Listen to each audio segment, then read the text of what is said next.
So what is up mga dre? Welcome nga sa day 16 ng aking fitness journey in 100 days. So creatine, ilang video pa ba? Baka naman. So whey, ilang video pa ba? Baka naman magkaroon. So napag-realize ko mga dre, hindi lang pala talaga biro kapag nagseryo ka sa fitness journey mo. Lalo kung gagamit ka ng supplement. So sabi ko nga, gumamit ako ng supplement para lumakas ulit ako. Makuha ko pa rin yung dating mga binubuhat ko kasi para mabilis ang improvement. So dito nga sa pag-gym mga dre, kung baguhan ka pa lang, mas maganda yung sinasabi nilang progressive overload. So papaliwanag ko nga kung bakit nagkakaroon ng progressive overload mga dre. So halimbawa nga mga dre, nagre-reps ka ng tatlo. So ibig sabihin nga ng reps mga dre, yung repetition mo. Halimbawa, 12 o 8. So ayun mga dre, nagkakaroon ka ng repetition. So tatlo yun, minsan apat. Katulad sa akin, apat mga dre. So sa pang-apat mo, nakukumpleto mo siya o kaya nag-a-up ka pa. Halimbawa, ako, apat-apat, 12-12 yung ginagawa ko. So 12-12. Yung pang-apat ko, minsan, kinakapos na ako sa bigat, nagdadagdag pa ako, nagiging 15. So minsan naman, iba yung way ng progressive overload. Minsan nagdadagdag ka ng barbell o kaya ng bigat sa huli. So yun yung tinatawag na mga progressive overload. So nag-gain mo yun habang nag-gym ka. So doon nagsisimula yung mga improvement, lumalaki yung mga tricepness mo, lumalaki yung mga bicepness mo dyan, tapos yung mga puwitan mo dyan, mga dre. So yun nga, madre. Bakit nga ba masayang mag-gym? Bakit kailangan mo mag-gym? So unang-una nagkakaroon ka ng barkada, tapos nakakaiwas ka sa stress kasi yung utak mo nalilipat sa focus mga dre. Hindi puro pag-iisip ng kung ano-ano yung nangyayari sa buhay mo. So yun nga lang mga dre, ang disadvantage talaga ng pag-gym, kailangan mo talaga siyang gastusan. Kaya sinasabi ng iba, anong gym-gym lang? Nagji-gym-gym lang tapos puro gastos yung ginagawa, walang pangarap sa buhay. Eh, ganun talaga mga dre kapag hindi nila nakikita yung halaga ng pagbabayad mo sa gym, yung halaga ng pagbili mo ng supplements, kasi magkaiba naman kayo ng tinatahak na way. Kung merong iba mga dre na gusto nagtatrabaho, ayaw mag-workout, so hayaan nyo lang sila. Minsan naman gusto nilang mag-workout tapos may trabaho sila, hindi na rin kasya sa oras nila. So nasa sayo na lang din kung paano mo babalansehin.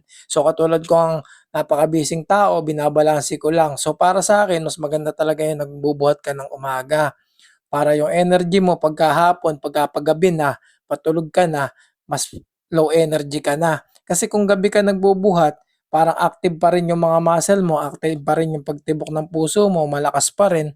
So, yun na nga, mahihirapan kang matulog. So dito nga sa pag-gym mga dre, hindi lang naman basta-basta nag-gym ka, hindi lang naman basta-basta nagpapalaki ka ng katawan. Kailangan mo rin ng mga tamang pagkain, kailangan mo rin ng tamang tulog. Napakahalaga ng tamang tulog lalo kung araw-araw ka nagbubuhat o every other day ka nagbubuhat.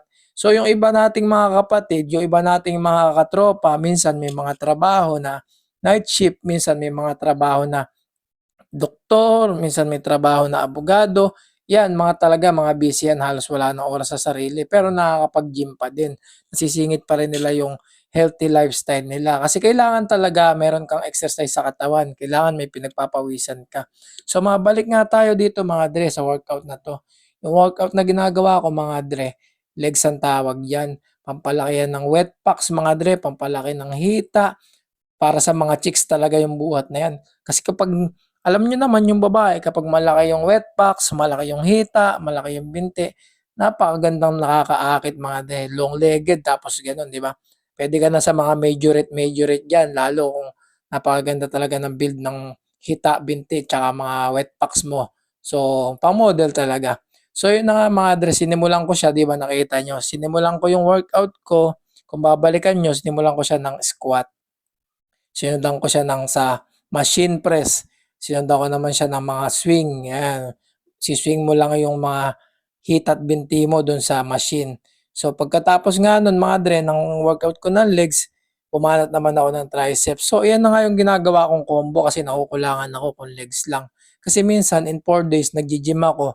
Yun na nga mga dre, nakukulangan ako sa set. So dinadagdagan ko na lang. So nasa sa inyo naman kung paano dadagdagan. So yun nga mga dre, inuulit-ulit ko kung gusto niyong sumabay o may tanong kayo sa akin, wala namang problema, sasagutin ko naman kayo. Mabait naman ako lalo sa personal kung gusto mong merong barkada, gusto mong merong kaibigan, okey din 'yan. lumalawak yung network mo. So one thing nga na natutunan ko, kailangan palawakan mo yung network mo. Sabi nga sa isang salita, no man is an island. Kailangan mo meron ka mga koneksyon, kailangan mo meron ka mga kabarkada, lalo sa tulad ko na nagbi-business. Kailangan mo talaga ng mga koneksyon, kailangan mo ng mga kabarkada, kasi minsan sila pa yung tumutulong sa'yo. So, real talk lang, minsan hindi makakatulong sa'yo yung mga malalapit sa'yo na akala mo tutulungan ka. So, nagdrama pa. So, yun lang mga dre. So, susunod nga, day 17, malapit nang mayari.